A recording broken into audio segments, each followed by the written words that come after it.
back to hour number 2 of the Gary Sutton Show, where we search for common sense and truth daily.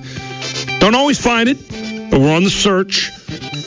Got our nose to the ground like a good bloodhound. Hope all of you do, too, as citizens of this country. With us today is a guy that I have great respect for. He's a friend. He's a guy I met years ago when we were both standing on the steps for Lou Barletta. He is Michael Cutler, who's a senior fellow with CAPS. He's also a former INS agent. INS means Immigration and Naturalization Service, for 30 years, and probably one of the best commentators, if not the best commentator in the country, when it comes to immigration. We were going to talk just about one subject today, which was all of these young people who are attacking our border right now and getting through, and what do we do with them? But there's now 2 items on the table, because he also was a guy who talked with some guy who was an unknown yesterday, and today is being talked about all over the country, Dave Bratt. And we welcome Michael Cutler to the show. Good morning, Michael. How are you? I'm terrific. How are you this morning? Happy Wednesday. By the way, 30 years. I thought you said 3 years. No, I said 30. I said 30. I always give you that credit. Hey, listen, yesterday you and I are talking, and you're telling me about this guy, Dave Bratt, that you helped to kind of prep for immigration. I'd like to think that maybe some of the ideas I gave him worked. Look, immigration is such a critical issue. And, it's so remarkable because I've been having a conniption or whatever listening to the nonsense coming from both political parties. Right. I'm registered as a Democrat, and the news media keeps playing this as a right-wing loony issue. Immigration's not about left or right. It's about right or wrong. What do you say? I agree with you, totally. And you and I have talked about that for a million years, that you look at it, you say, okay, what benefits does it give our country? What benefits does it give those who are sneaking into our country? Does it help them to be the kind of citizens who can follow and get, life, liberty, and the pursuit of happiness the way we can as citizens? I would say not. Those are all things that have been out there. And again, so you don't look at it, I don't think about, well, what does the conservative or what does the liberal group think about this? I think about it as a thinking human being looking at the situation. Well, that's right. It's an American issue.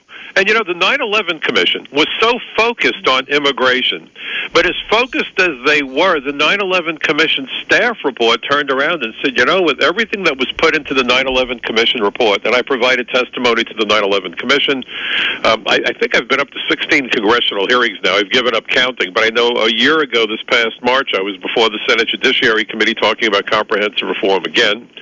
And, everybody has been focused on it, and the 9/11 Commission staff said, well, you didn't talk about it enough.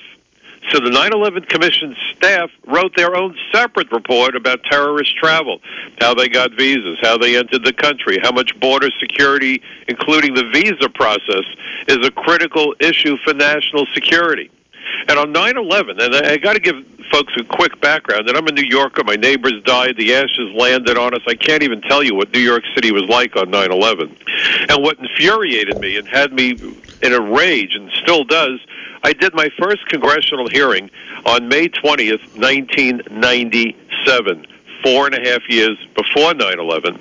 The hearing was convened because of the 2 terrorist attacks committed on American soil in 93.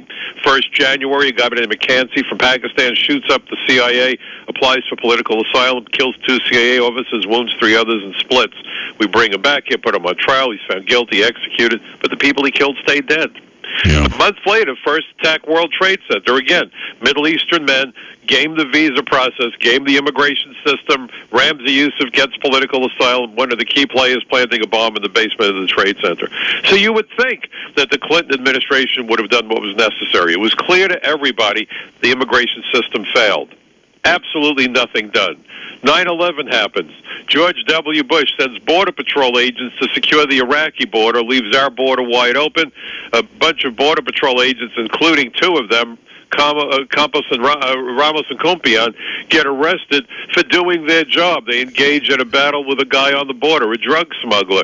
Material fact kept out of their trial, so they wind up getting convicted, and they never should have been convicted. They were doing their job. Yeah, I had Ramos on several times on the show and got to be fairly good friends with the family during that time, and it was incredible what this guy went through, standing up for the country and standing up for doing his job. It was amazing. Well, forget about standing up for the country. Look what they're doing with the guys from ATF. They came forward. They're losing their jobs.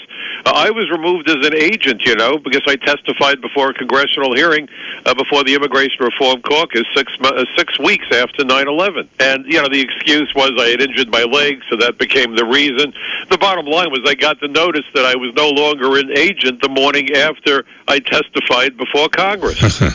We got it resolved ultimately, but the point of the matter is that immigration has become a cash cow for too many people, and the consequence, because of campaign contributions and a whole bunch of other stuff, the Chamber of Commerce on the national level. Locally, there are some very good chambers of commerce. You've got a good Chamber of Commerce in Pennsylvania. I've been on their programs. But Washington is a problem. The corporations that want cheap labor and the banks, and we can go down the line of special interest groups and universities. We now have over 1 million foreign students studying in the United States. You know, we hear how bad our educational system is. Meanwhile, Mitt Romney, when he ran for the presidency, said he wanted to staple green cards onto the diplomas of foreign students. Denham in California, Republican, has made it public that he wants the Enlist Act passed. Let's give citizenship to illegal aliens who join the military. Really? You want to put people in our military where you can't do an effective background investigation? What could possibly go wrong with that? You have the Fort Hood shooting. Yeah. You have Ali Muhammad, who's involved with the first bombing at the Trade Center, who became an instructor at Fort Bragg for our military. I can go down the list of examples. And people from around the world have been listening. And, you know, when I testified before Congress last year, what I said was very simple. I said that the starter's pistol had been fired, and the failures of the administration to enforce the law, coupled with the statements made by politicians from both sides of the aisle, are encouraging aspiring illegal aliens to head for the United States. And for them, the finish line of this race is the border of the United States. And now we're seeing it with all those young kids coming across the border being held in warehouse conditions. It's unbelievable. That's bad. And eventually, you know, they're probably going to wind up in our school systems that are overflowing. Michael, it's interesting, and I was talking to my sister just before you came on this morning, who lives, by the way, in Eric Cantor's district and voted yesterday, and she said one of the main issues was the fact that, for example, she's in the security business, and they basically go to a lot of these little shopettes, shopping malls, and so forth, where day workers see illegal immigrants, or illegal aliens rather, come in every day, and they mob cars. And I mean, they're people don't want to go to those businesses, so people are losing money. And she said that's the kind of thing we do every day, is kind of herd those people off there, and yet it happens every single day. So the question is, in the 7th Congressional, is that emblematic of other places around the country that we just don't hear about? Because today, obviously, Cantor lost, and that's a huge story out there around the country. Cantor lost, and you know what it really proved? You know, I always use the tagline, and by the way, if you folks are interested, I'll give you 2 websites. I'd love for you to visit these websites. My own website, michaelcutler.net, C-U-T-L-E-R, one word, michaelcutler.net. Also writes for CAPS, Californians for Population Stabilization. They've had a bunch of great articles, including leaked photographs of the way that these kids are being warehoused, capsweb.org. I have my article up on their website today, The Betrayal of the Middle Class, and Front Page Magazine is going to be running my article within the next day or two about what's going on with these kids. You know, if you look at this whole situation, the American people are starting to wake up. And they're saying, what in the world are we doing here? Because I always like to write, democracy is not a spectator sport. Cantor spent, from what I read, over $5 million on his campaign. Right. Dave Brat spent like $200,000. Yeah, he did. Cantor had the power of the incumbency on his side. Exactly. Second most powerful man in Congress. Right. And it wasn't even a horse race. 56 versus 44. I mean, goodness, that's a clear message that with all your money and all your power and all your influence, you're out of here. And, you know, the other thing that's being talked about this morning, Michael, is everybody saying, well, it's a Tea Party endorsed candidate. Tea Party, they didn't endorse him. I mean, the guy was at, they wouldn't endorse him. They didn't think he was going to win. I mean, people out there like Laura Ingraham and, you know, Levin and people like that were out there fighting for him. But, you know, now, I'm not saying, and again, I think what it does, it simplifies everything by saying, well, you know, the Tea Party endorsed. No, the Tea Party didn't endorse him on this. But a lot of people who are looking at this and saying what you and I said at the beginning this morning, this is right and wrong, did go after and vote for him and thinking that maybe it's time for a change in that regard. Well, it is, and they're looking at the situation on the border. And then Cantor made an unbelievable statement last week, and if I have it right, it's biblical to provide illegal aliens with a path to citizenship if they join the military. And, you really have to stand there and scratch your head and say, what in the world is this man talking about? And, again, it's the way the media portrays it. Most of the mainstream media, when there's a debate about comprehensive reform, really isn't a debate. I've probably done about 400 TV interviews or close to it. They don't want me to come on to talk about it anymore. It's about nonsense. You'll have two people debating. Both say, we need comprehensive reform for the economy, for America, for Americans. But did Boehner ruin it because Boehner said this? Or did Cantor ruin it because Cantor said that? Nobody is willing to say comprehensive reform would be disastrous for America. What most people don't realize, comprehensive reform would create a national security nightmare, provide unknown millions of foreign nationals. The fact that they're undocumented is noteworthy because it means they either don't have or they're not willing to show you their official identity documents, so you have to wonder if maybe their names are on terror watch lists or that they're the subject of arrest warrants. Michael, you're a Democrat. You've been a Democrat your whole life. You and I have never even talked about Democrat, Republican in any of our chats. But, one of the things I want to ask you is why doesn't the Democratic Party take a different stance on this? What is it about the immigration issue? And it seems like they're almost always in favor of this immigration reform, which means basically that we're going to mint new citizens out of people coming across here illegal. Why don't they take a stand on that that's somewhat principled? Well, because they don't care about their constituent base. They have a new base. They think that new base is growing bigger and bigger and bigger. Look, the reason I'm a Democrat is I'm a labor guy. My dad was a construction worker. He was a plumber. He will always be my biggest hero. Right. Tragically, I carried him off his job his last day of work. He was 57. He had lung cancer, in part because of asbestos exposure in the building trades, but more significantly because of what he did during the Second World War working on the shipyards on Navy ships.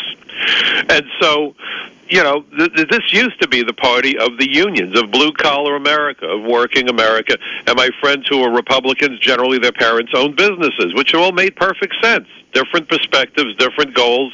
It's clear. The Democrat Party went off the rails and said, no, we're going to import voters. It started in the 60s. Jimmy Carter really made it clear, and really I think Carter is Mr. Obama's dementor rather than mentor. Uh-huh. Because he was the guy that came up with this newspeak. You can't use the word illegal alien. The word alien, folks, isn't an insult. It just means any person who is not a citizen or national of the United States. Where is the insult? It's about clarity. And then Carter said, you know what? They're counting they're counting people now during the census. You may not arrest an illegal alien without getting permission from headquarters. Now think about that, because they wanted them counted because this was a form of gerrymandering. Because if you had lots more seats in the House of Representatives in the big cities where traditionally the illegal aliens were living during the Carter administration particularly, that would mean more Democrat seats. You'd have more votes in the Electoral College for the next presidency. So what he saw was a political gold mine in the immigrants coming into the United States. And now look what we've got. And, of course, back in 86, Reagan basically says, well, we have 3 million illegal aliens. We're going to give them amnesty. At least he said it honestly. No, he said, well, Reagan was dishonest. I'm going to be honest with you. Go ahead. We're going to disagree, But Reagan said there'd be about 1 million to 1.25 million, maybe 1.5 million. We wound up with almost 4 million. Yeah, okay. And he never hired an additional single agent, knowing full well that we got into the mess because of a lack of resources, and knowing that he was going to quadruple our workload with the imposition of employer sanctions. And yet we also had after that we have the act passed by Congress that basically says now we're going to get tougher on the borders again. I think it was the Simpson-Mazzoli Act, if memory serves. And we're going to get tougher on the borders now. I want to get you to react to that when we come back. What happened? I mean, why? And some of the same people are probably still around that were in on that vote at that time. Michael Cutler, who's an INS agent for 30 years, one of the chief spokespeople in the country, asked for by shows like mine to talk a little bit about illegal immigration. He'll be back with us right here on the Gary Sutton Show on News Radio 910 WSBA. Welcome back to the Gary Sutton Show with Michael Cutler, who was an INS agent for 30 years. He's a senior fellow with CAPS, California's for Population Stabilization. And he's with us here on the Gary Sutton Show, and one of the best voices in the country when it comes to talking about immigration and also kind of looking at it from the standpoint of what makes sense. I was reading an interesting piece this morning, Michael, on newspapers in El Salvador and Honduras promoting the policies by the Obama administration that deferred deportation to minors brought to the United States as children by their parents, known as Dreamers, and those that are housing illegal children at military bases in the South and West. So to say that the posters are out for come north would be an understatement, right? Absolutely. And, Mexico does the same thing, although they're still holding on to one of our Marines who entered with firearms by accident and immediately told them, hey, I was trying to stay in California. I didn't mean to wind up across the border. Can I just please go home? They arrested him, seized his car, and he's been in jail since March. Right, March 29th. And this is astonishing. But look, these countries have come to look at the remittances, the money being wired from America to their country, as one of their most important, if not their most important, resource of money for their economies. And that's the visible money. Think how much money gets smuggled out of the United States. When you go to New York, there's a strip, Roosevelt Avenue, there's a few neighborhoods, Broadway up in Washington Heights and Manhattan. There's a couple neighborhoods heavily populated by immigrants and illegal aliens. And they move money out of the country. A lot of it is the drug trade. And by the way, if you want to know if the border is secure, and it's interesting because I made this point when I was with one of my heroes in Washington, Congressman Lou Barletta, a real good guy. Lou was the mayor of Hazleton, Pennsylvania, down the road from you. And, in fact, he was the first mayor in the United States to enact his own immigration ordinances because he suddenly found to his horror that a Dominican drug gang had set up shop in his town and were killing people. I mentioned that's where you and I first met, actually, in a hotel room, and we both were speaking that day, and it was really interesting. We kind of struck it off and been there ever since. We've been friends ever since, absolutely, and you do a great job as a journalist and as a talk show host, and it's always a privilege to be on your program, Gary. But, Lou is a friend, and he became a member of Congress, and so, he and I went down to Emory-Riddle University in Florida, and they did kind of an actor studio sort of interview with a radio talk show host from WNDB in Daytona Beach, Mark Bernier, 80-minute interview. You can go online and see it because C-SPAN covered it. It's permanently posted. And I said, if you really want to know if the borders are secure, forget those ridiculous arrest statistics offered by DHS. And, I call DHS the Department of Homeland Surrender these days. But look at the price and availability of heroin and cocaine. New York State was where DEA seized the most amount of heroin last year of any state. 35% of all DEA heroin seizures were made in the state of New York last year. Unbelievable. So if you look at the price and availability of heroin, it tells you that our border is a speed bump at this point. Michael, it's been great having you this morning. It's never enough time. I could go with you for hours, as you know we've done already. And I'm looking forward to our next time very soon. I just want to make one quick point, if I can. I just want people to think about it. What they call undocumented aliens in reality are uninspected aliens. You wouldn't get on a plane if people snuck past TSA. Why are we being forced to live with millions who sneak past our inspectors at airports? Well, a great practical way of looking at it. Michael, thanks so much as always. Thanks for covering it. Great to join you. Have a great day, everybody. Take care. Thank you, my friend. Michael Cutler with us here on the Gary Sutton Show. When we come back, we're going to stay on this subject with Kevin Millard, a global security expert, to tell us about the surge of kids illegally crossing the United States alone right now. It's straining the Border Patrol. It's straining where they're housing these kids. What do we do with them? You really can't send them back. The taxpayer dollars already stretched a little thin. Are we going to be able to go out and support that? We probably will. It doesn't matter. We spend money we don't have anyway. But what's going to happen? And then legal lease wheel. He's here on Fox News as a legal analyst and Snapshot author.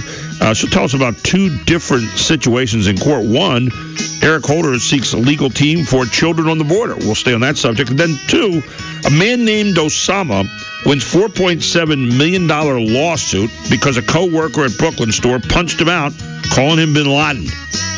What happened in those cases? We'll find out. All here in the Gary Sutton Show. It's 31 minutes past the hour.